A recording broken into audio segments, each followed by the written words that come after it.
Welcome, everyone. The webinar will begin shortly and will be recorded. Although we are missing the slide, we do invite you to follow us on social media. On Facebook, like the page Campaign for GLR. On Twitter, follow the account at Reading by Third. And on LinkedIn, subscribe to us at Campaign for GLR. The webinar will begin shortly and will be recorded.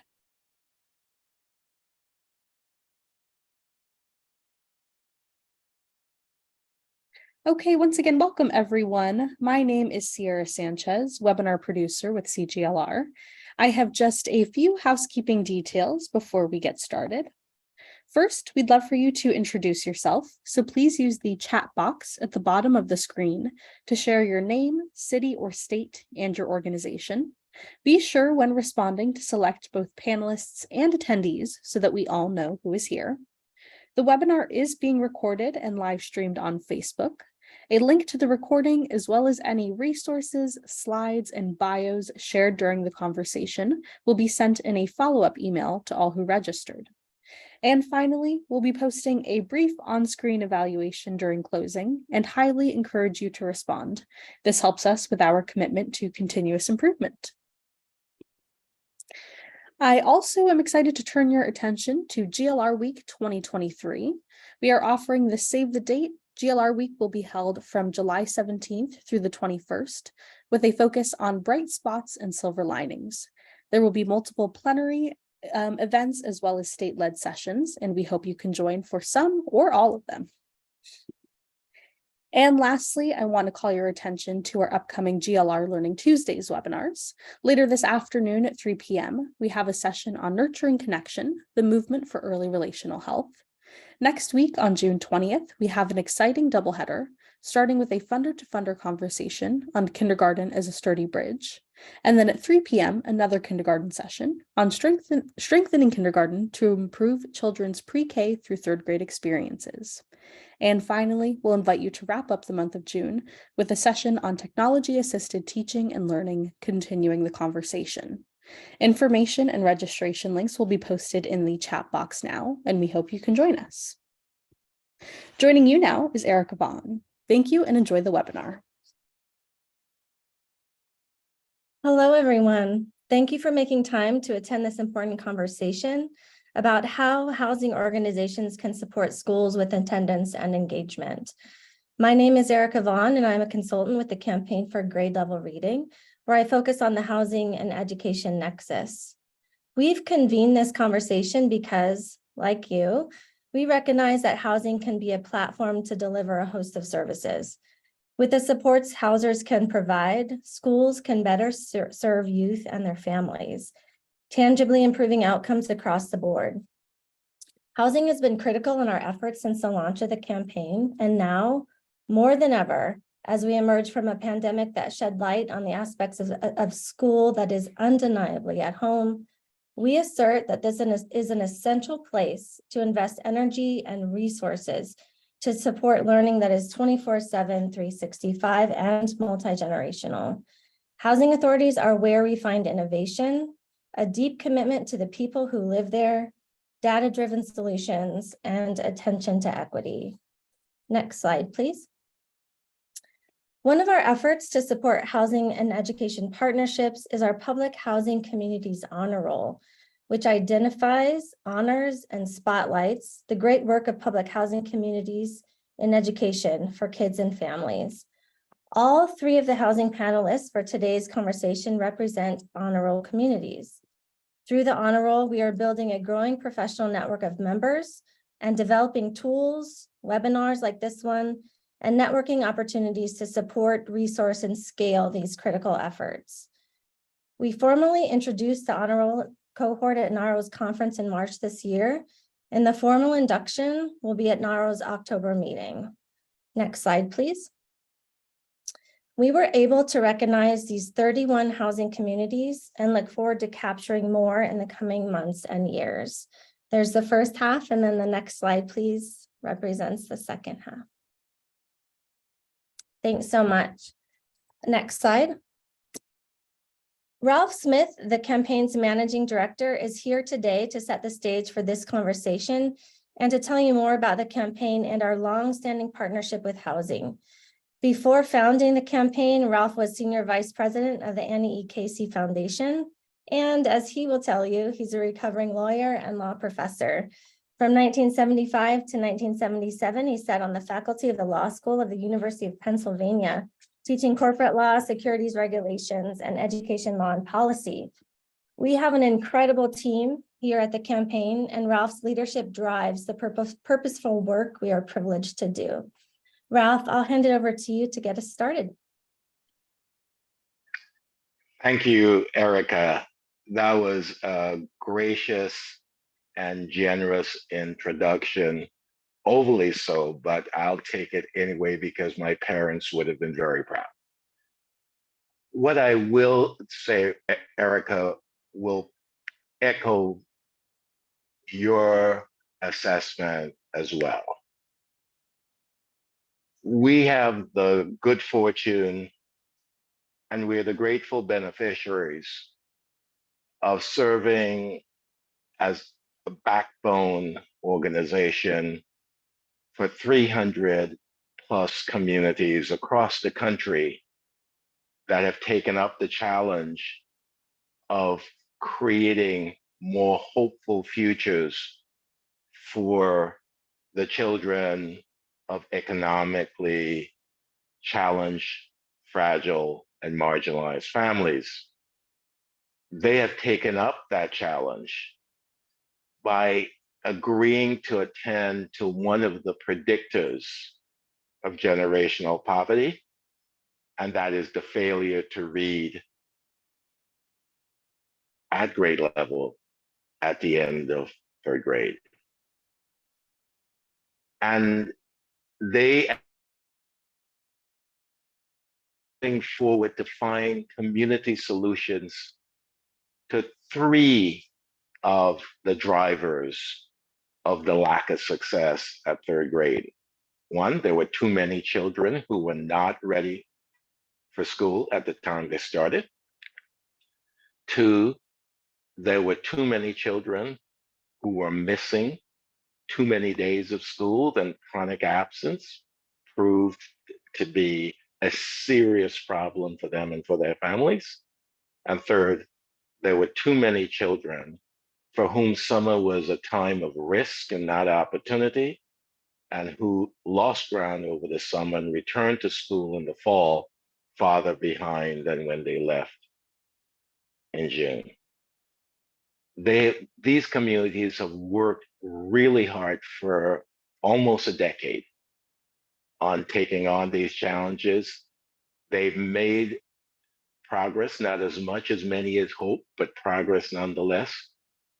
They've learned a lot, and many of them are profoundly disappointed that the progress that had been made, because it was frail, fragile, and in small increments, that progress was dissipated by the onset of the pandemic, and in some communities, the prolonged closure of schools to protect the health of the children, their teachers, and their families.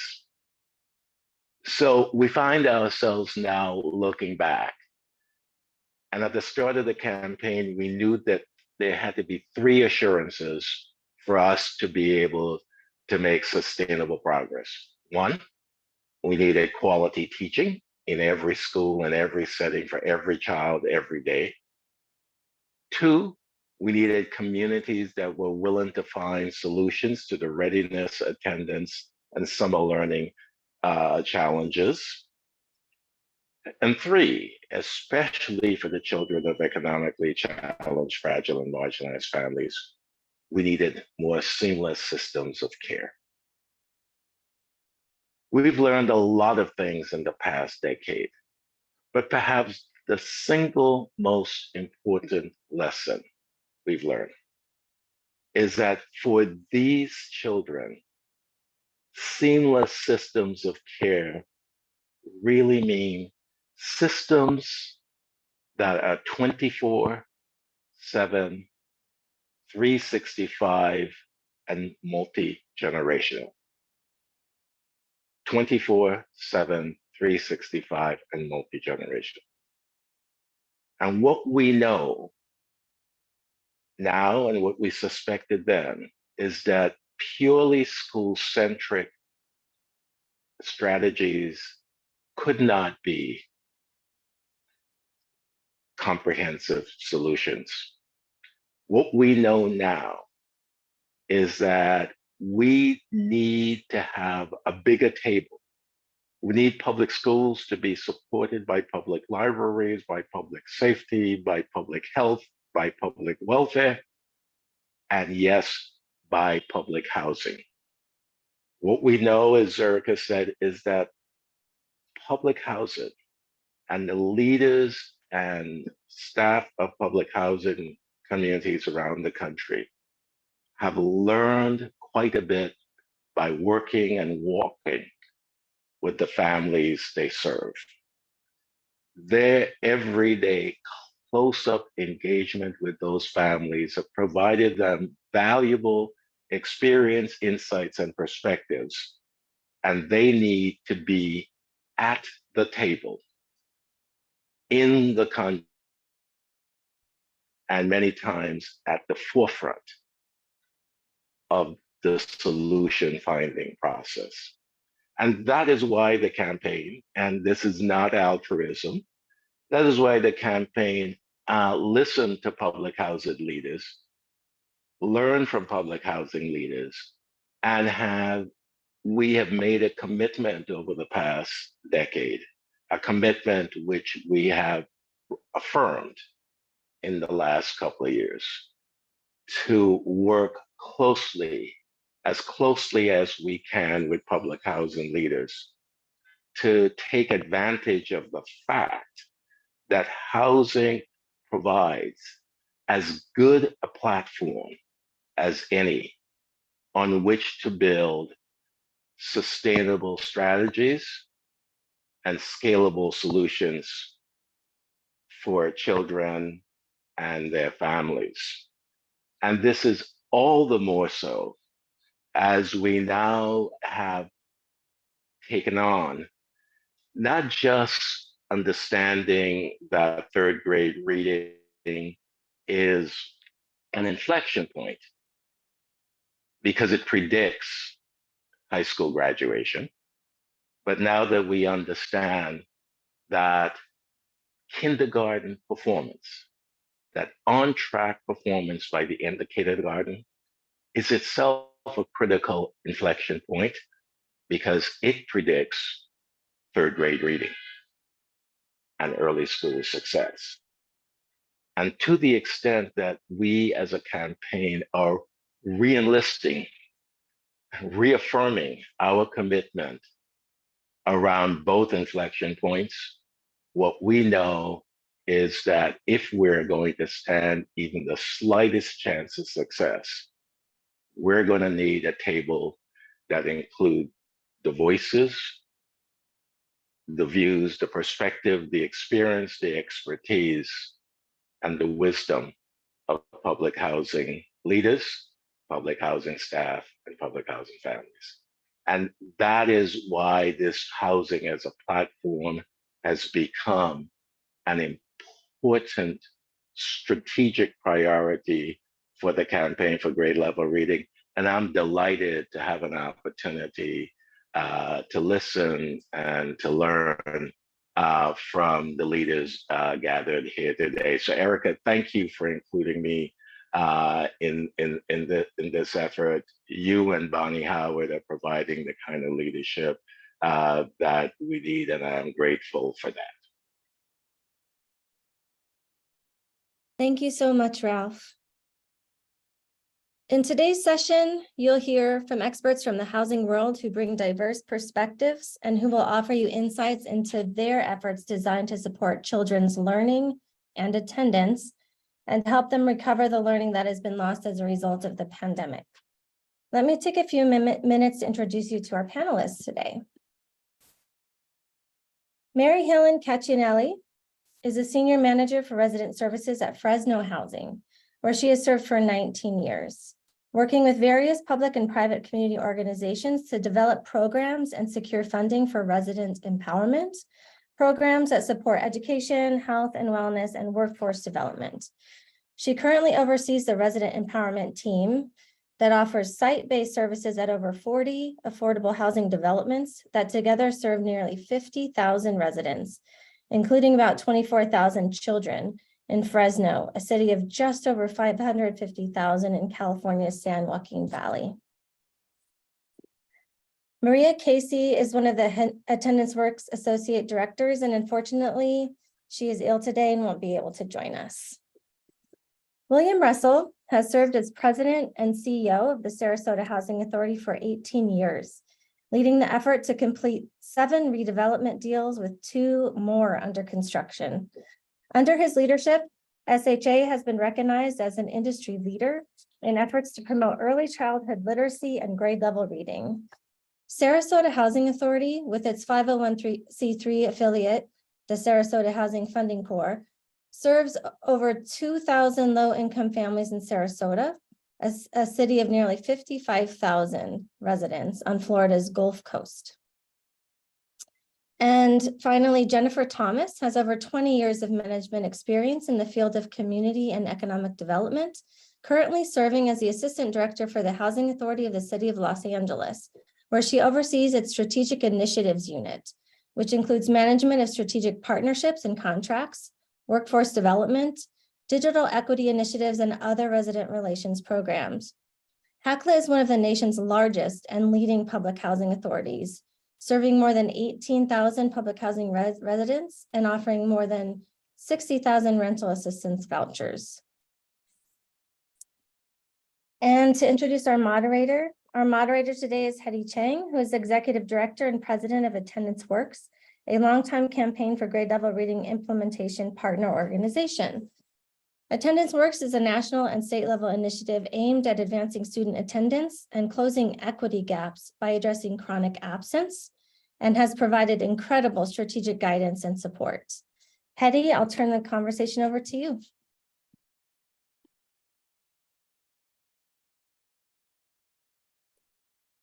Now that I'm unmuted, I'll try that again.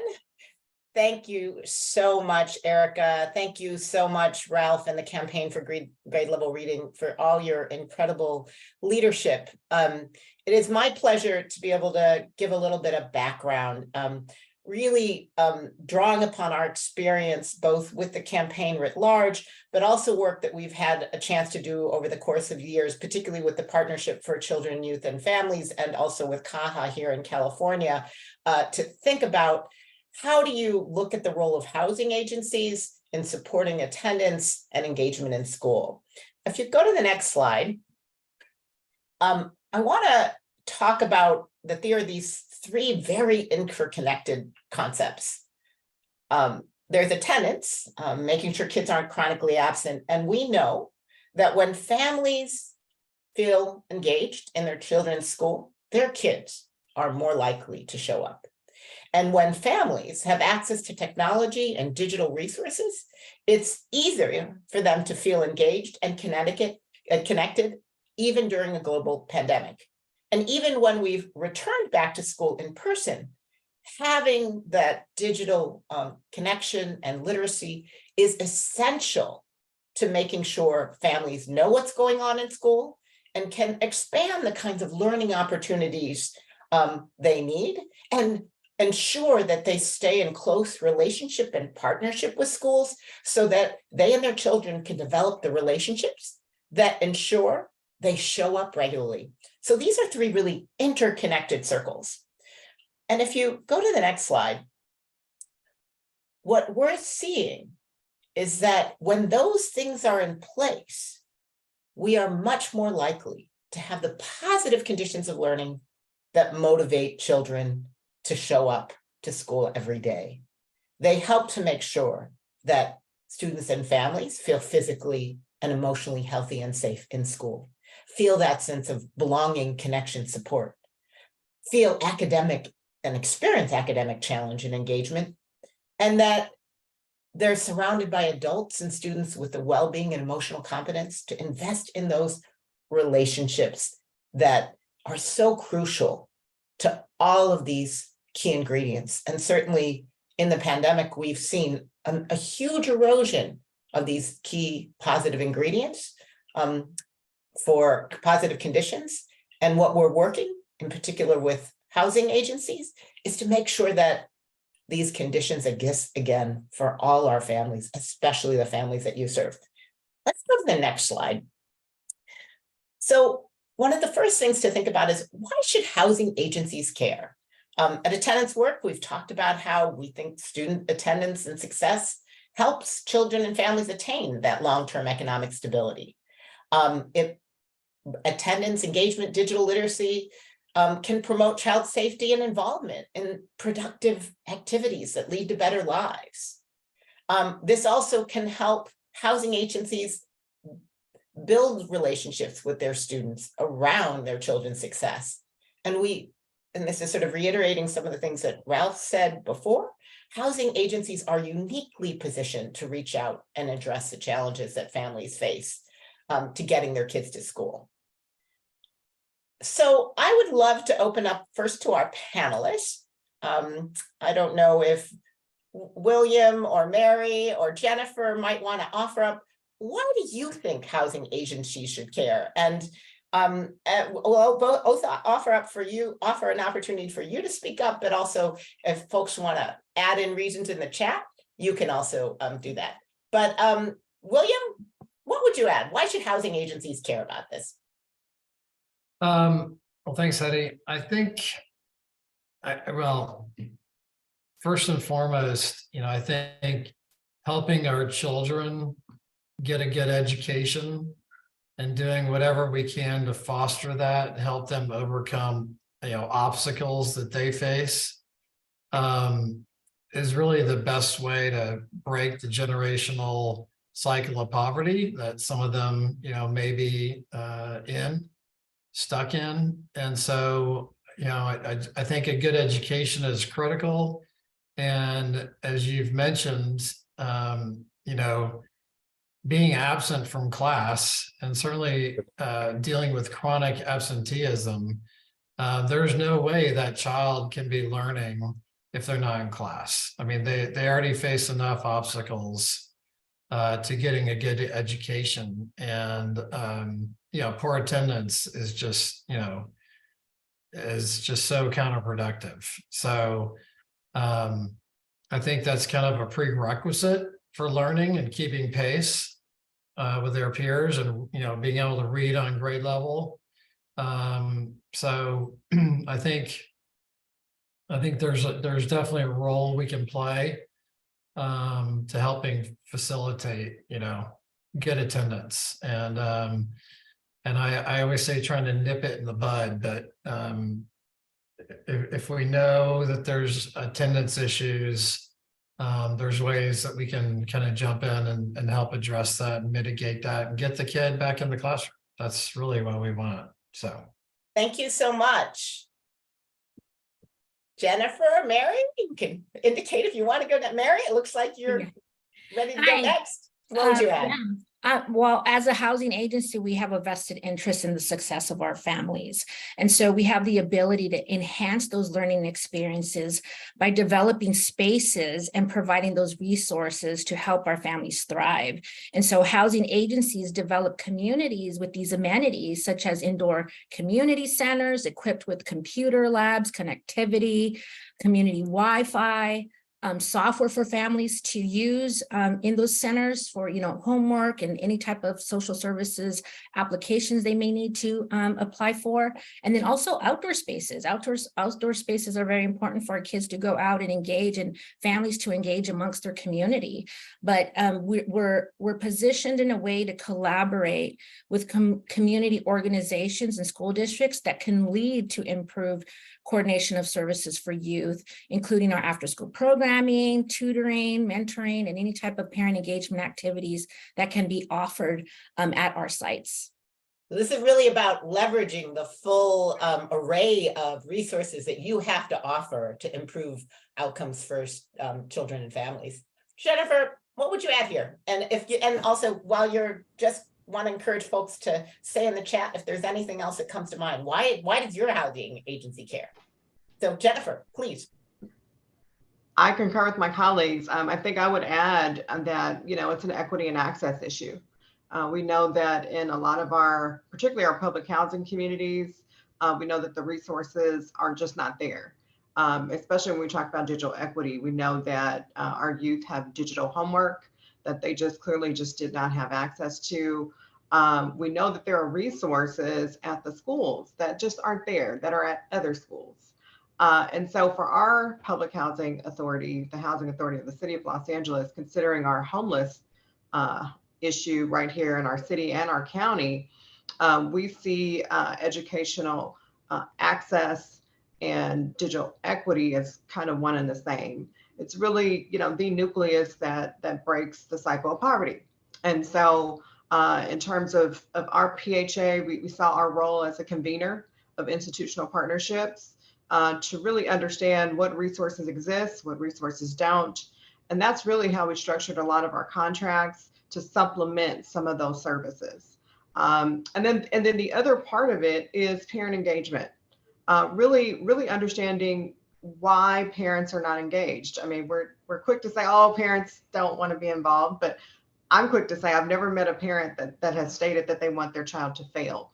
So what is that thing that is preventing them from getting engaged? And that's really the approach that we took, a more listening and learning kind of session, a series of conversations. And I'll talk about strategies a little later, but those are the two things.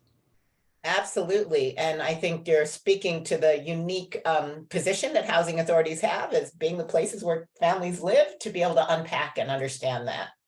Let's go on to the next slide. So I just want to make sure that we're clear on a couple different concepts. I know we're talking attendance, digital equity, and we're also talking about family engagement, but one of the indicators that we use as a measure that might not be in place is chronic absence. And when I say chronic absence, for those of you who might be new to this term, it means missing so much school that kids are at risk for any reason. That's 10% or more school. So 2 days in the first month, 4 days in the second month, 6 days in the third month. It's looking at excused, unexcused absences and suspension. This is different from truancy and average daily attendance. And if you go to the next slide, and I'm just offering this up because these are other attendance metrics that are there, but can sometimes mask chronic absence and don't really say the same thing. But average daily attendance and truancy have been tracked for a much longer period of time than chronic absence. Average daily attendance can tell you some things like, oh, kids the day after Halloween don't show up often, and we might want to address that issue. Or, we need to look at our winter breaks, or you might notice when bad weather is a challenge. But it can mask individual student chronic absence because it's a school level measure. Truancy is really just looking at unexcused absences. It tends to emphasize compliance with school rules and use legal, more typically blaming solutions, whereas chronic absence, which is a metric that we in the campaign have been working on for the last decade, is looking at all absences, looks at the impact of missed days on both social development and learning opportunities. Is about taking a prevention, problem-solving, trauma-sensitive approach, not what's wrong with you, but what happened and how can I help you? And it looks at cultivating family and student engagement starting as early as K and pre-K. It's not about when kids are mandated to show up. It's about when you want to help make sure that community partners and families are all working together to get kids to school because it matters.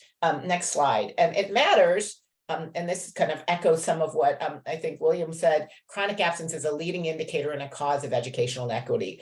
It is a leading indicator of those challenges that can be in communities, unstable transportation, unstable housing, even lack of safe walks to school, lack of access to healthcare that can cause kids to miss more school. And so they fall further behind. But then it also can cause them to fall further behind even when they're in the classroom, because those issues can affect kids' social and educational well-being. And then they're missing more and more school. And so they can even fall further behind. So addressing this, as Jennifer said, is really a matter of educational equity. And if you go to the next slide, there's a wealth of research that shows when kids are chronically absent pre-K and first, it leads to being less like, and if you could start to click, please, less likely to read by the end of third grade, doing worse in middle school, and then not even being able to being more likely to graduate and drop out of high school. Next slide. And what's so challenging is that kids who are low income living in poverty are more likely to be chronically absent than their higher income peers. They're also more likely to lack access to those basic health and safety supports that make sure you get to school. And the impact of that absenteeism is even greater because students who are in poverty often don't have the same access to the resources and supports that can make up for lost learning and time in the school. And this is proven especially true in the pandemic with extraordinary amounts of absenteeism. Next slide. And what we are seeing as we're returning from the pandemic is extraordinarily doubling of chronic absence overall, but kindergarten absences in the states where this data is now available is extraordinarily high. And I'm concerned that it is really leading to what Ralph was talking about, is that gap in literacy. And so if you experience, we see that there's a gap in kindergarten and achievement, but I think that is hard to resolve later on. Part of what contributes to that gap is actually these levels of kindergarten chronic absence that we could, if we're working together, address. Next slide. We also are seeing patterns that are disturbing in terms of the educational inequity. So African-American or Black students, Native American students, Latino kids, this is data from California, Pacific Islander kids are much more likely to be chronically absent. Next slide. And what I do want to encourage you, because I suspect people are here from many, many different states, is that we've just completed a state policy scan that is actually just released today. And when we looked at that scan, we saw that chronic absence data, which when I first started this work, and Ralph Smith is very much to blame for this because he asked me to do the early research on this, the only data slide, the only state that had data at that time 10 years ago was Maryland. Now, some form of chronic absence data is available in 48 states. Can be a little challenging to find, but if you're wondering about what are the chronic absence levels in the communities that you serve, you are more than likely to be able to go onto your state Department of Education website and find data that can help you to assess how much of this is a problem for a district that you serve, or sometimes a school that you serve, and in many places, which populations. And so here's some tips. And what I do encourage you is maybe an activity you can engage in if you don't know the chronic absence levels of the communities, that the schools that you're working with that are served by your public housing agency. Go find out. All right, next slide. So what we know is that reducing chronic absence really requires addressing the challenges that keep kids from getting to school, whether those are barriers, aversion, disengagement, or misconceptions. I'd be curious about what folks here know about the major factors affecting the attendance of students in their housing complexes. And I'm going to, again, turn to my panel to see if they might come on board and say some of the things about what do they see as the biggest challenges. Jennifer, what do you see as some of the biggest challenges affecting the attendance in your housing complexes? Yes, community safety is number one. We have shootings in our neighborhood, unfortunately. Parents don't feel comfortable with, especially their school-age children, walking to school in some cases. Many of our families work non-traditional hours, so we're talking graveyard shifts in key kind of blue-collar sectors. And so that all goes into the fold when we start talking about safety for youth who are trying to navigate walking to school. The other issue is not all children attend their neighborhood schools. And so many of them have to travel by bus and travel really far with their siblings to get to school. And I always use the case of a kindergartner that's counting squares and not really paying attention. Sometimes, they may get lost or, take a wrong path. Or they're simply passing homeless encampments or other, things that a parent would deem to be unsafe in their neighborhoods. So we've found that to be quite a big challenge for us. Thank you, Jennifer. And I see Nike Adeto adding in transportation and another reason for absenteeism, as well as the issue of housing health issues, including because sometimes our housing facilities aren't the healthiest of places and can actually be contributing to respiratory issues. Mary, what would you add? Yeah, just like Jennifer, what we're seeing is a significant barrier when the distance between our housing complexes and the schools are a little bit further apart. And one of the things that we see is the kids missing the school bus that's near to them, that takes them to school. And so this can definitely lead to safety concerns on their route to school. Maybe it's unsafe to get there. And then the lack of transportation, the reliability of that at home, students may frequently arrive late or miss school entirely because, the parents don't have great transportation, or, there's family emergencies or other car troubles and unexpected events that happen. So we tend to see that as well. William, would you like to add anything here?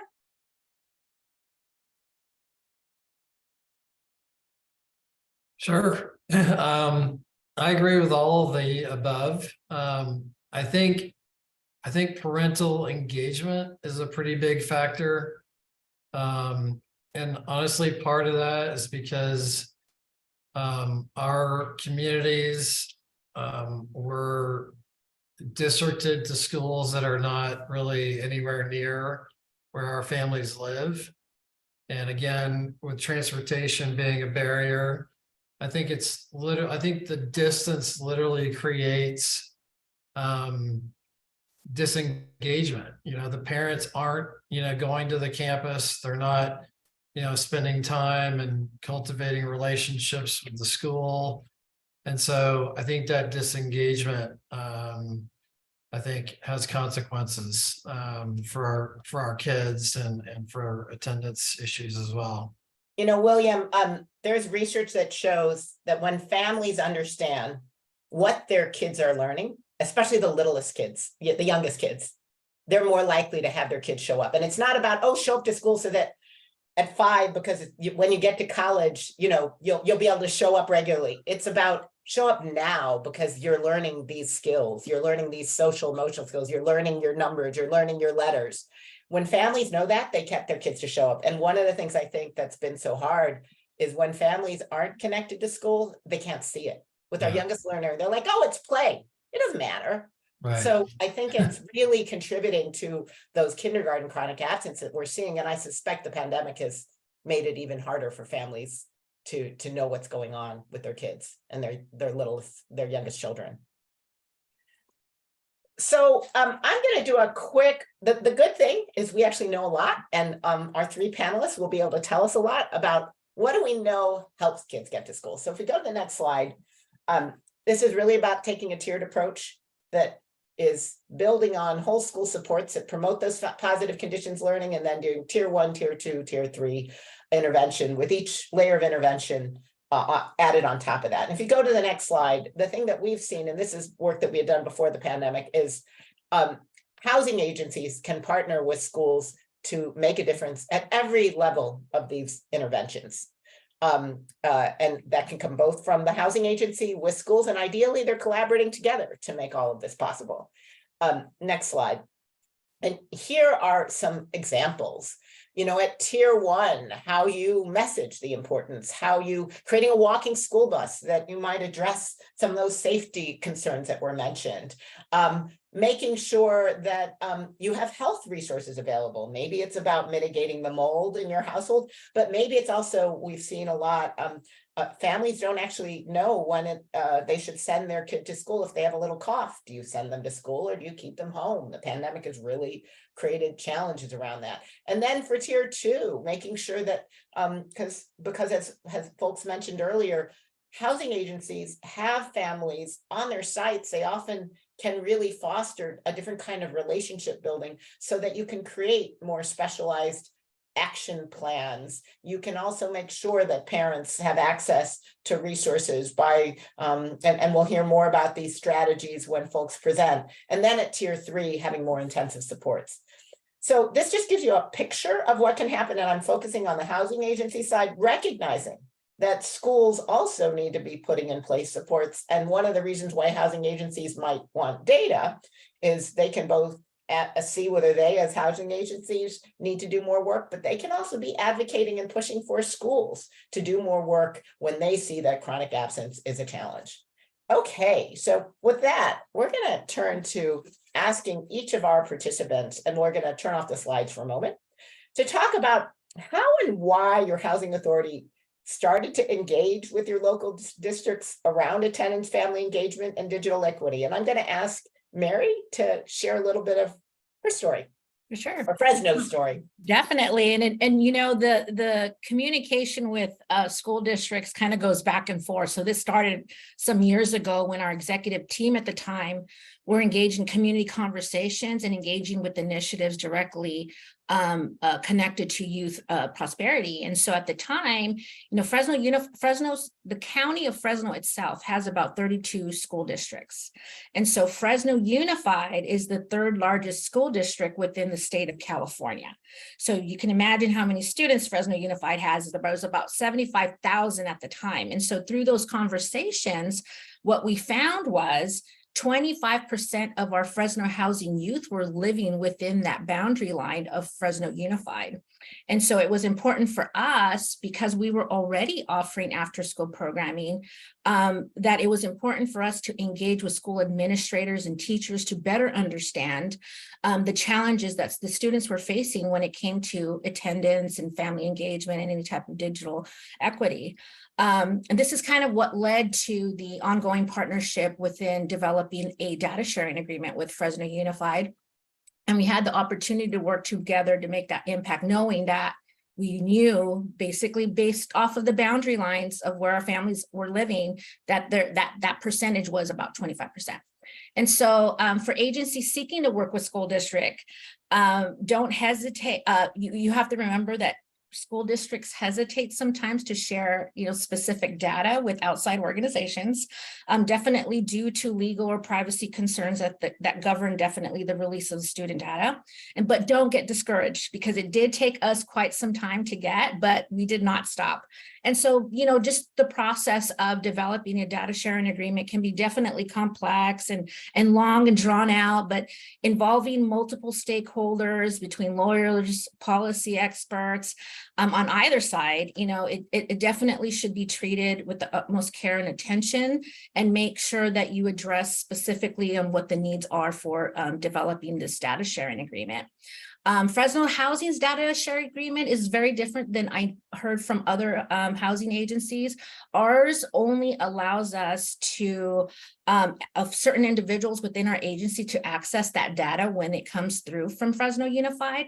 And so when we see the detailed data, whenever we're doing presentations on what we find, it can only really be in aggregate form.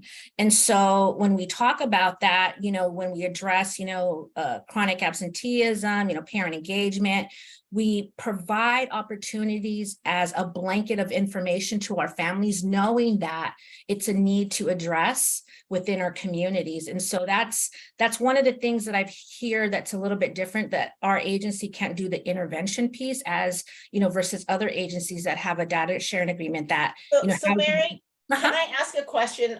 And so I hear you started by figuring out that a quarter of your kids were in Fresno Unified, and allow you to say, oh, Fresno Unified is where we ought to work. Why was the data sharing agreement? It doesn't show individual kids, but it gives you aggregate. Why does that even matter? Why should someone start with that? Definitely. So one of the things that we wanted to make sure was, you know, who can we work with within our school district? Because we have so many schools, there's about 100 schools within our school district, but we wanted to see where we can make the most impact. And so one of the things that we wanted to see is where actually are our students enrolled. And okay, and so that's the first thing for a data sharing agreement. For sure. So we will come back to you, Mary. Okay. I'm gonna keep shifting around and ask William. So why and how did Sarasota get involved with your districts on working on attendance, family engagement, digital literacy? Well, ours really began with a concern over truancy. We were getting complaints and concerns, especially at one of our newest developments at the time, that kids were skipping school, they were running around the property, throwing some of the bark chips, around at the buildings and stuff, basically bored and, no adult supervision. And so it kind of prompted us to have a conversation at the board level to say, hey, if we know that kids are not in school, we need to try to address this. We can't, condone, our residents and our children, not being in school. But that kind of led to us really needing to see the attendance data. I mean, without the data, you really don't know the scope of the issue that you're dealing with, right? We were just hearing these anecdotal reports. So we did approach the school board. I would say, and I've heard this from other communities, that at least initially they're, reluctant to share data with other external organizations. I think their fear is that you would use it to kind of bludgeon them with, with bad data or embarrass them, try to hold them accountable for, their attendance data and stuff like that. So we really had to approach them and form relationships with them, and help them see that, we really wanted to partner with them. We didn't just want to consume their data. We wanted to partner with them. And, our kids are their kids. And, it benefits all of us, the entire community, really, to to work together, to leverage one another, and to help get the kids, into the classroom. So, so we did do that. I would say utilize, even like reach out to your board members, and some of them, may have relationships with some of the elected school board members, at least here they're elected. So they can help bridge that or foster that connection and that relationship as well. But I remember having a lot of meetings with some of the district leadership just to explain to them what this was all about, why we wanted the data, and how we wanted to partner with them to help improve attendance. And then Absolutely. we Data often only goes as far as there is trust. Yeah. So Yeah. relationships and trust before you get the data. And then Jennifer, and I we know did Jennifer- hammer out an MOU as well. So Absolutely. Good to know. I am gonna now shift over to Jennifer, and I know Jennifer has some slides to talk a little bit about how Hackler, and thank you so much, William. But we'll shift our attention over to Los Angeles for a minute, and tell us about how this work began, and what led to you doing this work on attendance, family engagement, and digital equity. So if the Yes, campaign I mean, put up to the slide, that'd piggyback be off great. William's last point, I mean, relationships are key. I mean, we have a 13-year-long institutional partnership with our mayor's office, our Los Angeles Unified School District, which is the second largest school district in the nation. And when I say the school district, it's multifaceted. It's principals and communities to local superintendents and communities to board district reps. So it goes up the chain. We have a very strategic relationship with the State Department of Education as well. And we've, like I mentioned before, we've tied digital equity to our work. So this really started, back in 2009, when we really wanted to understand, one, whether our kids were thriving or failing in school. We have 14 public sites across the city of LA. We contract about 12 Head Starts on those properties. And we really wanted to understand the cradle to career process for our youth specifically. So for us, like I said, we organized institutional partners. We hosted many listening and learning sessions. We really wanted to develop a strategy that really withstood changing leadership. I think we've gone through about 4 superintendents at the school district now. So we wanted to make sure that we built relationships at the staff level. Same thing with the mayor's office. I think we've gone through 3 mayors already. And so just really, thinking through what that looks like. The LA Public Library has been phenomenal. We basically saw our role as marketing the library services to our families to connect them to those resources. A lot of our families didn't know the plethora of resources that the library provided. And then in 2015, we entered into a data share agreement with LA Unified School District.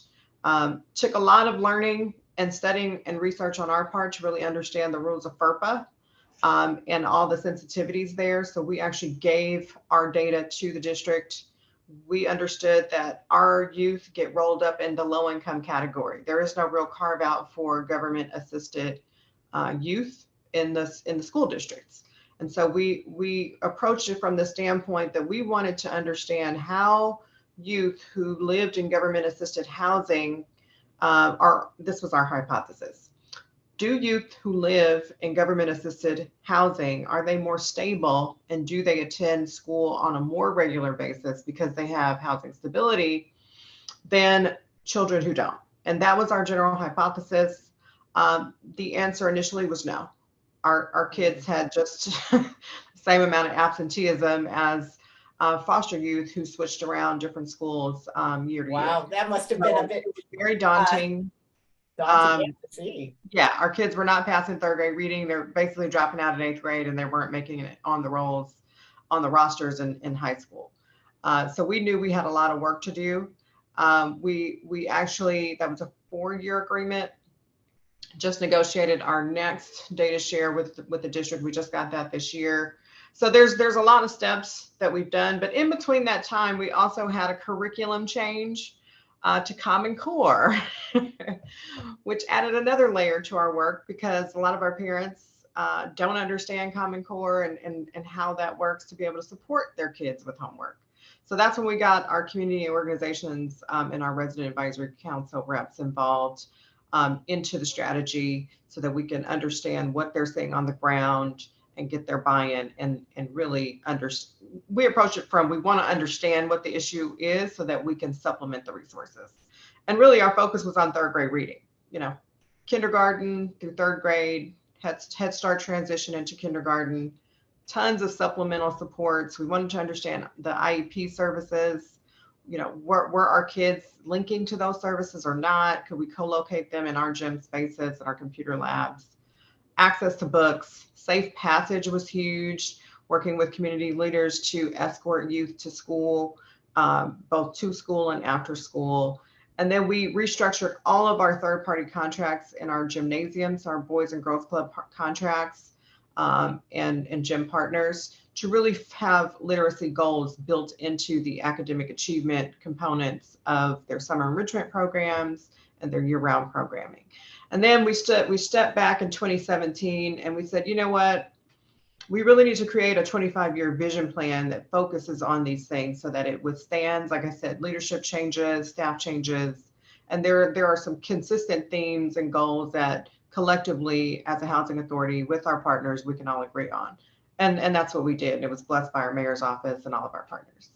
And those are our links. So below. helpful, Jennifer. It really feels like you're bringing your partners around for a vision and then making sure this is long-term. I think it speaks to the fact that this doesn't change overnight.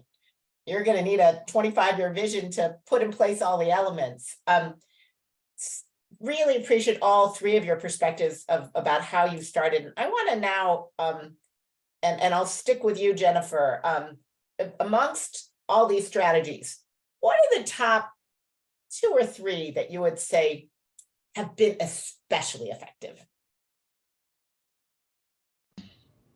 I would say the top one is the focus on literacy. I think in this strategy, we learned that a lot of the parents did not do so well in school themselves. And so there's a bit of an intimidation factor that comes in when they need to go advocate for their own kids. And so adult literacy was a part of our strategy as well. We learned that a significant amount of our population struggled to read at the 8th grade level. And so we really focused on kind of a 2-tiered approach, providing support both to families, parents, and youth. And then digital equity. I can't stress the point enough. We also learned, especially in COVID, that our youth have always had digital homework, but they haven't necessarily always had access to internet. And so that is kind of the benchmarking that the state uses to assess and really have predictive analysis around long-term academic success. And our kids really weren't in that data. And that was very, very daunting. We learned that through the State Department of Education, that our zip codes were not really represented in that data. So that too was daunting. So that's why we tied digital literacy, digital equity and access to our education strategy. Thank you. And I want to turn to Mary. What have you found to be some of those? And let's just keep adding folks. I know we're showing, we'll keep Jennifer on, but Mary, if we could add her. And Mary, what would you say are some of your top 2 to 3? Yeah, I think for us, the most important thing was to just co-create programs and services with our various stakeholders. And the number one stakeholder are our residents. And so bringing them in conversations around what we have planned for, the site and how our communication has been with the school district. And so we developed a listening circle. And the listening circle was really just to listen in to families' experiences with the school district. Because when we've heard from the school district, especially some principals that has said, we only connect with parents when there's something bad going on. We need to start creating these positive engagement opportunities with our families. So there's always this feeling of intimidation when it's time to connect with the school district. So we started listening to parents on what they wanted to see. And so that kind of led to some of the challenges that they've had, which was one, parent-teacher conferences not being highly attended. So their engagement with parent-teacher conferences, school enrollment was, what was happening was they were enrolling their children on the first day of class and they weren't bringing the proper paperwork and it was delaying the process of their attendance. And so what we started doing is working closely with our parents and the school district to bring those activities at the site.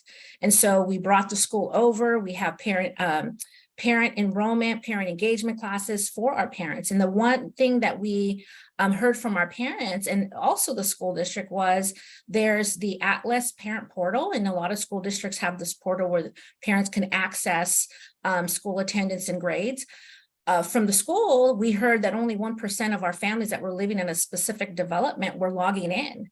And so we provided the opportunity of classes so that they could learn how to log in and have supports, even just at the property with our program coordinators that are housed there, that whenever grades came out, that they could come in and utilize their computer labs to access the parent portal. So we thought that was very important for our families. And then really having more community engagement activities. And so we host family math and literacy nights. And the school actually brings out their teachers and they have little different booths where we are part of the Book Rich Environments Initiative, where we get thousands of books each year. And so we bring those books out to our events and provide them to our youth and engage and provide positive literacy experiences for our youth and our adults as well. That's fabulous. William, what have you found to be especially effective? And I think William's got a slide on this. Yes, what we're finding effective is, even though we have data sharing and relationships at the district level, what we find most effective is to meet on a monthly basis now with the actual school and with their personnel, and we discuss how our students are doing with attendance, and the school personnel will raise concerns with us about specific children's attendance patterns. And the good thing about this is when you do it on a monthly basis, you can start to see if a negative pattern is starting to develop. We can then coordinate with the school staff and do a home visit together. And it's impactful for the parent and the child to see that housing authority and their school are there to talk with them about it and to encourage them, and to try to find out, what are some of the factors that are, you know, why is this negative attendance pattern starting to develop? Is there something we could help them address or mitigate? And I mentioned that, our community is, pretty far from where our kids are generally districted to. So what we've started doing recently also is, when the kids miss the school bus, we're actually driving them to the school, and that turns an unexcused absence and obviously a lost learning day into a tardy. And that's, a much better outcome for that child. And so the parents have really bought into this as well. So, and we're tracking that, how many kids we've driven to school, during the school year and stuff. And we also track report cards for both grades and attendance. And we do recognize, when our kids are, have positive attendance, we do recognize that as well. We celebrate that. So it's not just, talking to them when the attendance is poor or where the negative pattern is developing, but we also want to celebrate, good attendance and good grades as well. So, and as I mentioned, we started off with, truancy being a lease violation. That's, we've never filed an eviction on that. But I would say, in the worst case scenario where the parent is kind of refusing to go in and meet with the school personnel to address, a case of truancy and serious chronic absenteeism, that's kind of like the last resort that we could issue a curable notice to the parent. What's a curable notice? It's basically saying you're in violation of your lease, but you have, an opportunity to cure this. And in this case, the cure might literally be just going to the school and meeting with the school personnel to try to help alleviate the attendance issues. And sometimes we will transport the parent to those meetings. Well, a lot of times we've done that. So, so it's kind of this, it is a lease requirement for us, but, as I've mentioned, our strategy has really evolved to being much more proactive and monitoring attendance, well before it turns into a truancy issue. So that only really comes to play when, the parents are just being completely uncooperative and not engaging at all. So, and we don't have many of those cases, but. So William, I think Ralph wants to weigh in on this. So Ralph, please take it away.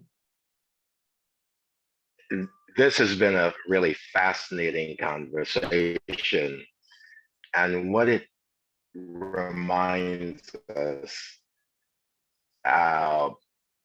the two big points that I want to put on the table as a reminder and as part of the advocacy for housing leaders to become more involved. When we ask the confidence question, we got a really poor answer. Here's the confidence question. How confident are you that the children in your community are getting the services for which they're entitled in the appropriate sequence, at the appropriate dosage, for the appropriate duration? And quite frankly, in communities around the country, this sequence, dosage, duration question yielded a vote of absolutely no confidence. And the stories and recounting we've heard this afternoon from just these three panelists give us reason to hope that with the support that are present in communities and with intentional practice that we really could achieve for the children a level of sequence, dosage, and duration that we're not seeing anyplace else. And that would be a great outcome from this work. And William's last point reminds us of what Yoli Flores helped the campaign to articulate years ago, that what we hope would happen with respect to parents is we would position ourselves as helping parents to envision bold goals for their own children, that we would support them in pursuing those goals for their children, and that we would join with them in celebrating progress and success.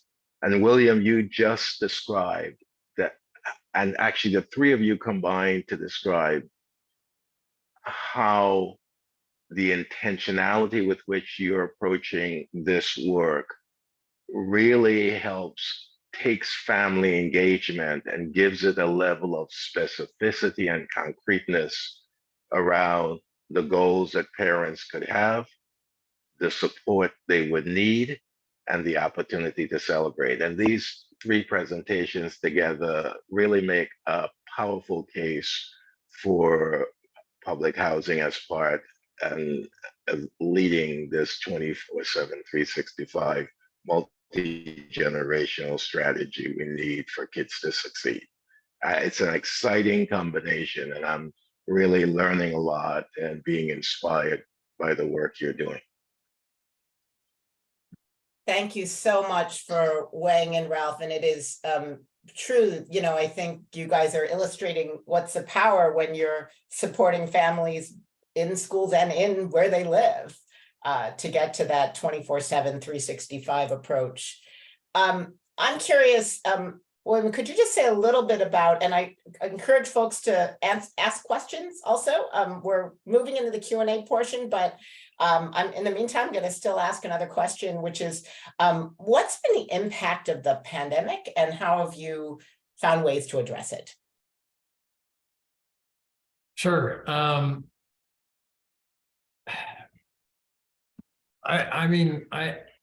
sure that what we observed during the pandemic in terms of exposing, you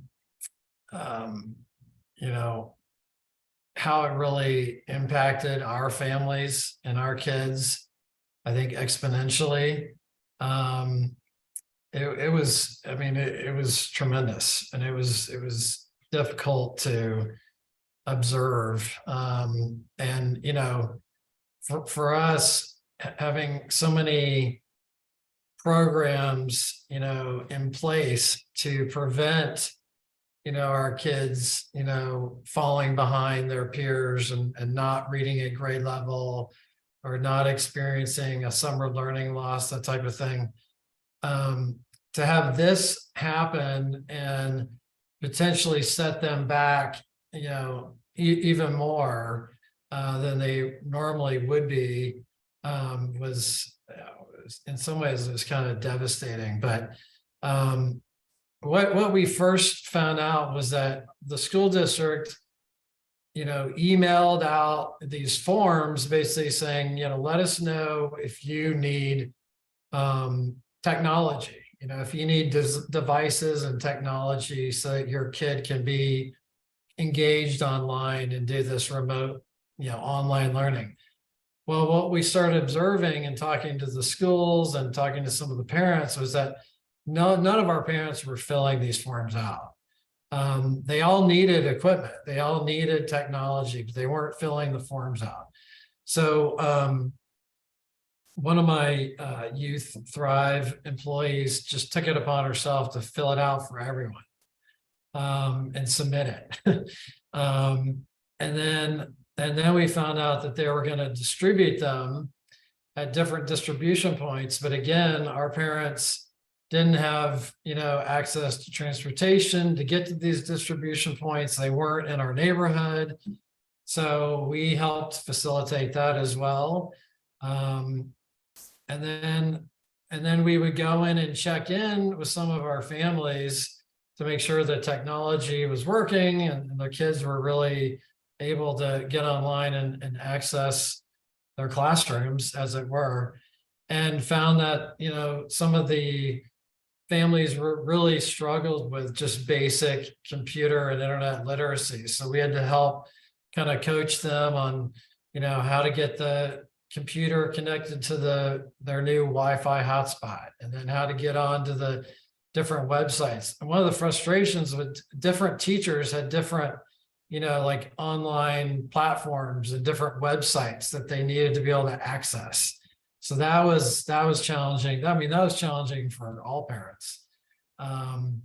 So we did some of that, one-on-one coaching as well. And then we offered space in our computer lab for kids who, for whatever reason, didn't have, internet access, or sometimes we would find out that, they distributed these Wi-Fi hotspots, but a family might have one hotspot and like 4 or 5 kids all trying to get in, and do this online learning, and the bandwidth just wasn't working. It wasn't there. It wasn't sufficient. And so we did have some kids come into our computer lab and be able to access their class as well. So it was a very challenging time for our families. And even with all these interventions, I really fear that it was a setback for our families and a lot of other families for that matter.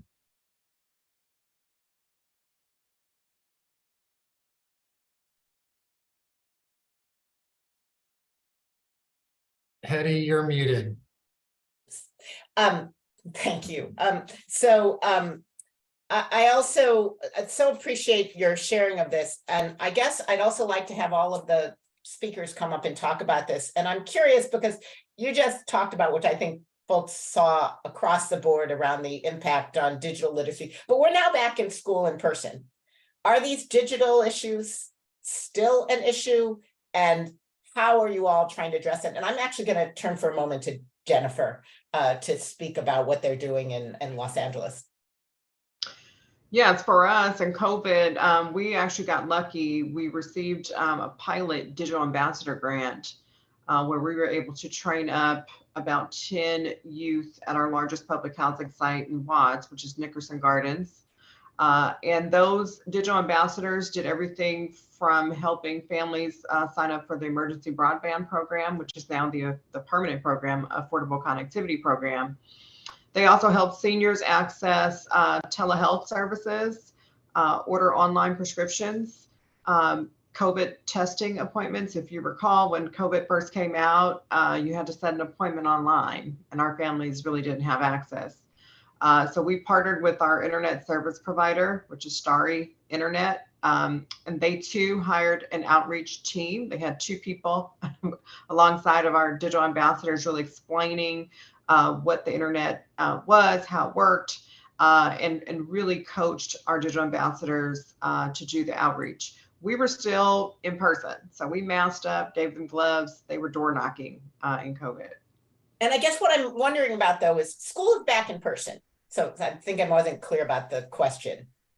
Are you all still having to invest in this digital equity now that we're back in school and school is not online? So I know I kind of asked about the impact of the pandemic, but I suspect it's, I don't know. I can't. Some days I'm not sure the pandemic's done. But now we are certainly back in school. Kids aren't quarantined. How are you addressing these issues now that we're actually back in school, and is digital equity still part of that strategy? And Jennifer, if you could finish that, and then I'm going to actually shift over to Mary for a second.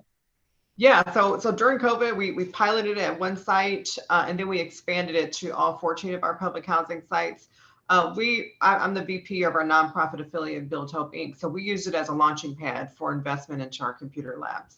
So we approached a bunch of foundations and funding entities to say, hey, we really need investment in our computer labs. We have to upgrade the spaces, and we really need partners that can offer long-term digital literacy class repetitively for our residents. And so Everyone On is one of our core partners. We're building that out to local nonprofits and potentially even community colleges that can come in and co-locate our spaces long-term. So that's what we're looking at, because you still have digital homework. We learned in COVID that they never did it because they did not have access. And because they didn't do it, we think that's partially why they're so behind. So we really want to create spaces that can facilitate that. Originally, Starry was just a residential multifamily internet company. They powered up 2 of our community spaces during COVID, and they have expanded to our computer lab. So now we've kind of, I guess, encouraged them to power up community facilities, and we think that's really going to help us. All right, Mary, what would you add into this? Wow, I have actually some really great news, because we have had the opportunity to seek funding for programming, because we thought it was really important for us to continue to support post-pandemic. And so we had the opportunity to apply through the California Public Utilities Commission, where every summer we actually offer a 2-week digital literacy program to our youth. There's about 20 youth that participate. This grant allowed us to expand it to our properties, to an additional 100 students, where they get to use iPads, do robotics, coding, videography with some local technology agencies. And they get to keep the iPads when they complete the course. And so along with that, we apply a 1-year hotspot for the students to use in their home, so that they could also use it for, school activities. One of the things that I wanted to share was, there's another grant that we applied for with First Fives Fresno County. And so what we hear often, where our parents are stating that they feel that they don't know why their children are already behind when they start kindergarten. And so we thought it was really important to bring early learning programs to our properties. And so we applied for some funds, and we received, $80,000 to support early learning program activities at our development. And really it's to help prep parents to engage with their children, offering them access to books, lending libraries, and any type of informational workshops that can benefit the child. But one of the biggest things is just kind of linking the parent with the school districts and providing them resources on how important it is once they begin school. And then also offering and administering the ages and stages questionnaire, which is the social emotional screening that addresses the developmental delays of the children. And so that allows them to hear firsthand from the school district to see if there's any referrals that need to be made for their child. There was another grant that we received. It was a summer learning loss prevention grant. It was $200,000 to support our youth during the summer months. And in 45 days, we provided 1,200 hours of services to our youth. We were able to develop new partnerships with Valley PBS that provided a program called Engineering Kids. And that program was designed just basically to encourage youth to pursue careers in science, technology, and engineering, mathematics. And then we also developed a partnership with Fresno Chaffee Zoo, just to kind of introduce children to meaningful learning of animals and natural world and conservation, which also included field trips to the zoo. And so, this grant is something that kind of launched us to work closely in how we should develop a year program for our children throughout the year, of course, incorporating our community partners and of course the school districts, but knowing that it is important for us to fund these activities too. And so the funds that we receive, we're collecting that data to make sure that we can actually apply that to the upcoming grant applications that we That's fabulous. I want to ask one question, then I also see Ralph, but there's a question about residents having mobile phones, and whether or not that is one of the means that you're kind of using to reach to folks. So real curious, quick one sentence answer, how are you using mobile phones in your work? Oh, And this is to all three of you. Go ahead, Just- Mary. yeah, oh, we actually use text messaging. So our residents respond to a lot of text messaging. So when there's a lot of programming happening at our developments. So I take that to yes. Yes. And William and Jennifer, lots of mobile phone usage here? Some, we could probably do more of that, but Yes, a lot of our residents have subsidy access, so they actually have subsidy resident phones, so their numbers change. So we've also done some education around low cost internet phone plans, and then we've connected those to our program development portal. So we use a portal called Airtable, where we're able to do mass text messaging and e-marketing and that kind of thing, and it's really appealing to the youth. And Ralph, is the unmuting of your microphone a sign that you want to weigh in here? Absolutely not. Okay, I'll keep going. I want to then go back to William for another question on some of the Q&A. There was a question about liability concerns for driving kids to school who miss the bus. And I'm assuming this is now reinstated now that we're back in in-person school. yeah, honestly, I've thought about that, and there probably is, but we're doing it anyway. And the kids, I mean, the parents love it, so it's definitely a support for them. So And then I have another question. When you all are collaborating with your residents, are you seeing a decline in damage to buildings, graffiti? Are you seeing other kinds of benefits that are maybe to your housing property, not just in terms of outcomes to kids and families? Jennifer, you're nodding, so please. Yes, I mean, LA is a little different. We're not a moving to work designated housing authority, and we are the only housing authority in the nation that operates a WIOA funded work source center. So our strategy is a little different in terms of outreach, but the answer is yes. We do a lot of deep resident engagement, and we do deep resident, non-resident engagement. So we actually hire some of our former gang members. We put them on construction projects and other sector specific blue collar industries that are re-entry friendly, so that they too have a pathway into something positive. And we found that once we do that, a lot of the crime and vandalism does go down. But yes, you definitely need buy-in from all levels: youth, adults, seniors, and your non-residents.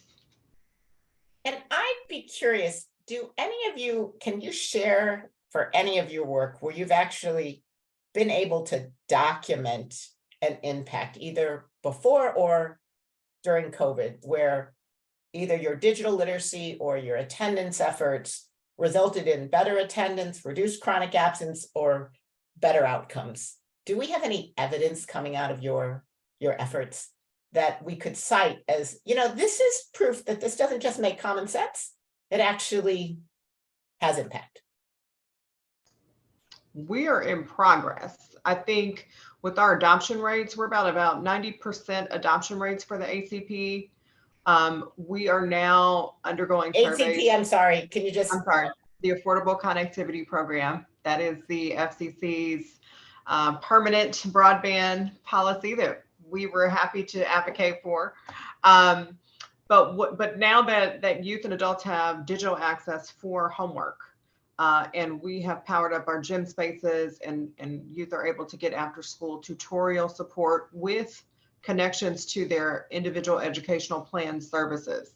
Because I didn't mention that earlier, but a lot of our kids have IEPs, and they were not able to connect to the services that the district pays for, the school district pays for.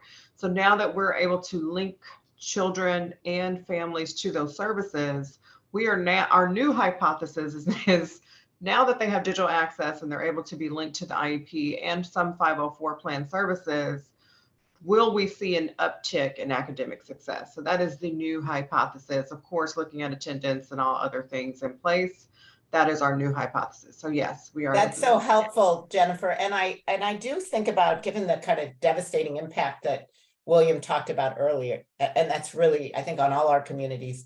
It may be important that as you do that research, you look at, we call it the comparatively better research. You know, things got worse. So it's not, the question is whether kids who get those supports do comparatively better than a similar population of kids who didn't get those supports.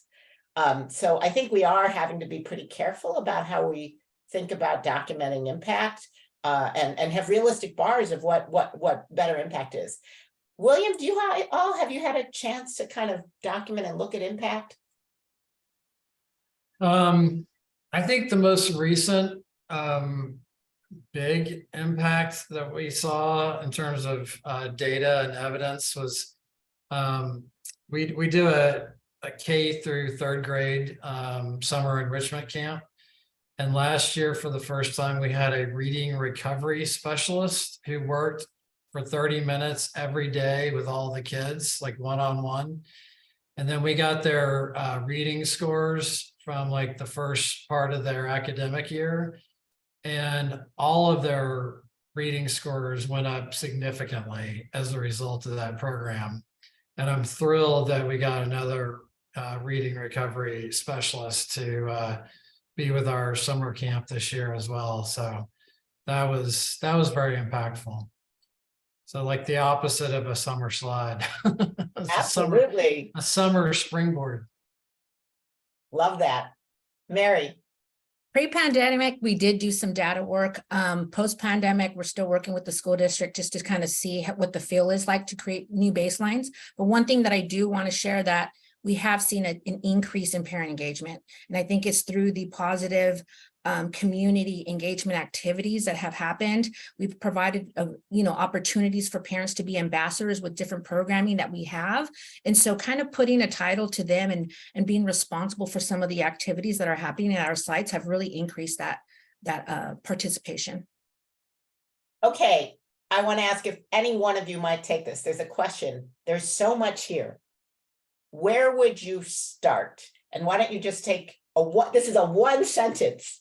If you were to start one place, where would it be? And we'll use this to close out our panel. William, one sentence, where would you start? I would start to try to get an agreement with your school district to get a hold of some of the data. All right. Because that will help you focus your efforts. Jennifer. I would say recruit digital ambassadors. We learned so much from our youth, and there's some of their challenges. I mean, it was very similar to what we saw in the data. So I think had we just started asking youth and families, I think we would have gotten a lot farther. We took more of an institutional partner approach, but I think we should have just really started at the baseline with our families. And Mary. I agree with Jennifer. It starts with our residents first, bring them into those conversations that are crucial to making positive changes in our community. All right, back to you, Erica. Wow, thank you, everyone. As we wrap up the conversation, I'd like to once again thank all of our presenters and participants for their contributions. This content was really rich and the resources plentiful. I hope you've been able to access those in the chat, and we'll make those available after the webinar. I am certainly leaving more inspired.